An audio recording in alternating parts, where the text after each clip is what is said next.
You're right. Mister kPa లేకపోతే చక్రవర్తి. Yes, 2000 మంది అడవి మనుషుల కంటే ముందు ఓ సిటీ మనిషిని, అదే మా మామ కృష్ణప్రసాద్ని లేపేస్తే? How dare you are! ఒళ్ళు దగ్గర పెట్టుకొని మాట్లాడు. కేపీతో నా పరాజకాలు. ఏ రిస్క్ తీసుకోకుండా అన్ని కోట్లు మనకు సొంతం అవ్వవు కదా. ఇంటి మనిషిని మా మావని చంపే ముహూర్తం నే పెడతా. బట్ తర్వాత సిండికేట్ కి బాస్ నన్ను చేయాలి. మరి సిద్ధార్థ? ఏ ప్రమాదం లేకుండా నేను చూసుకుంటాను. ఇక్కడ తండ్రి చచ్చే సమయంలో అక్కడ కొడుకు కన్ను మూసే ఏర్పాట్లు నేను చేస్తాను. ఎలా? అక్కడ మన ఏజెంట్ జంగిల్ క్యాట్ ఉన్నాడు. Jungle cat speaking. రేపే ఫినిష్ చేస్తాను. ఓకే అంకుల్, నేను అనుకుంటున్నా క్యాసినో బీచ్ రిసార్ట్కి సముద్రం దగ్గర మంచి ప్లేస్ బిల్డింగ్ చూశాను అంకుల్. మీరు కూడా చూసి ఓకే అంటే వెళ్తున్నాగా, చూసి డిసైడ్ చేద్దాం.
చాలా బాగుంది పొలితప్ప.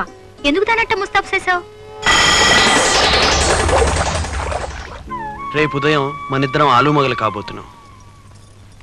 ప్రేమికులుగా గడపటం ఈ రోజుతో ముగిసిపోతుంది.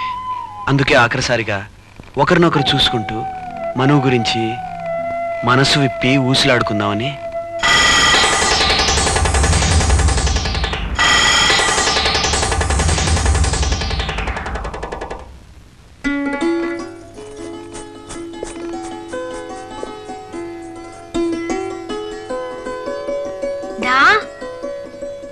రమ్మంటుంటే ఇప్పుడు కాదు, రాత్రికి ఎన్నెల్లో.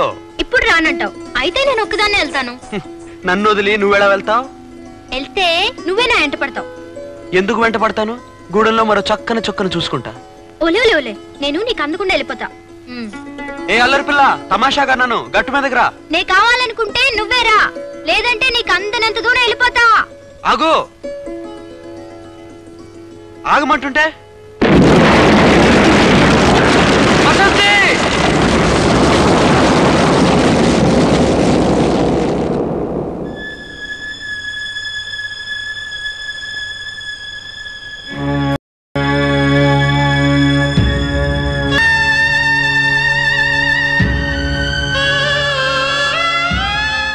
పరదేశి, బసంతి అనే మాటకు అర్థం ఏంటో తెలుసా?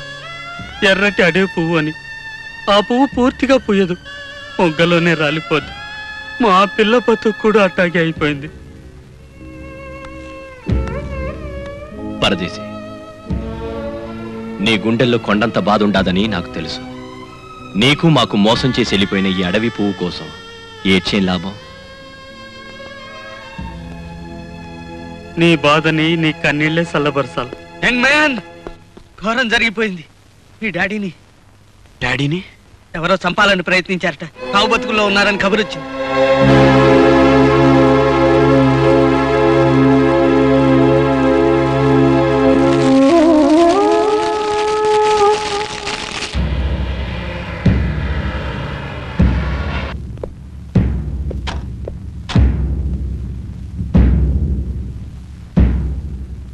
అమ్మా,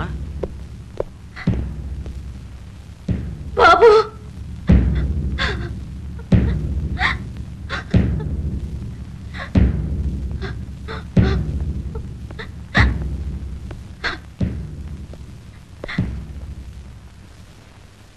డాడీ నీ కోసం కలవరిస్తున్నారు.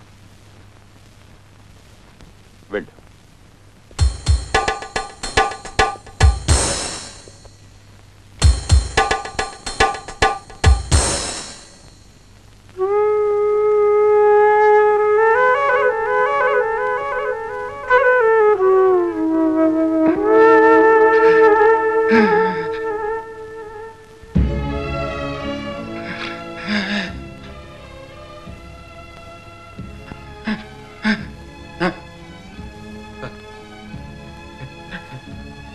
నాన్నా,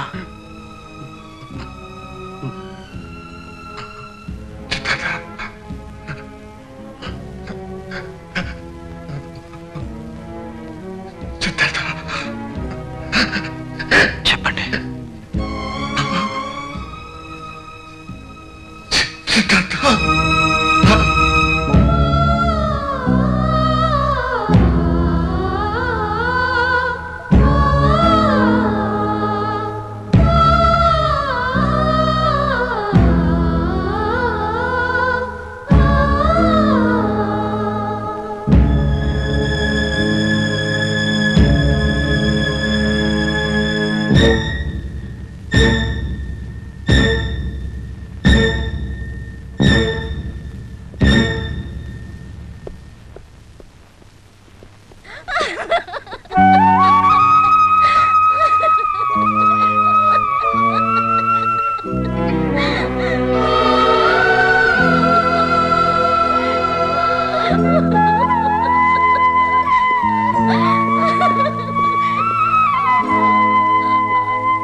బాబు, ఆనాడు నువ్వు వెళ్ళిపోబట్టే ఈనాడు నాకు దక్కావు. మళ్ళీ వెళ్ళిపో బాబు. ఈ ఊరి నుంచి, ఈ దేశం నుంచి దూరంగా వెళ్ళిపో. అమ్మా, నాన్నను చంపిన మనుషుల మీద నీకు పగ ఉంది బాబు, కానీ ఆ పగ కన్నా నీ మీద ప్రేమే ఎక్కువగా ఉందిరా. వద్దు బాబు, వద్దు. ఆనాటి నీ నిర్ణయమే సరైంది. లేదమ్మా, అప్పటి నా ఆలోచన తప్పు. చెడును చూసి అసహించుకుని వెళ్ళిపోవడం కాదు, దాన్ని ఎదిరించి పోరాడటమే సరైన మార్గం. బాబు, నువ్వు చిన్నవాడివి. మృత్యువు మనుషుల రూపంలో తిరిగే చోట నువ్వు క్షేమంగా నిలవలేవు. చెట్టంత మనిషిని మనకు కాకుండా చేసిన ఆ దుర్మార్గులతో నువ్వు పోరాడలేవు. నన్ను తప్పుగా అంచనా వేస్తున్నావమ్మా. లోకానికి భయపడిన సింహం లాంటి వ్యక్తి రక్తం పంచుకు పుట్టిన వాణ్ణి. ఆయన చావుకు కారకులైన వారెవరైనా సరే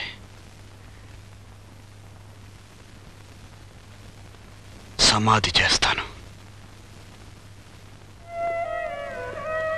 సిద్ధార్థ, ఇల్లు వదిలి బుద్ధుళ్ళా వెళ్ళిపోయే నువ్వు ఒక్కడి గుర్తుంచుకో, ఈనాటి సమాజంలో బుద్ధుడైనా సరే ఏదో ఒకనాడు రుద్రుడవుతాడు.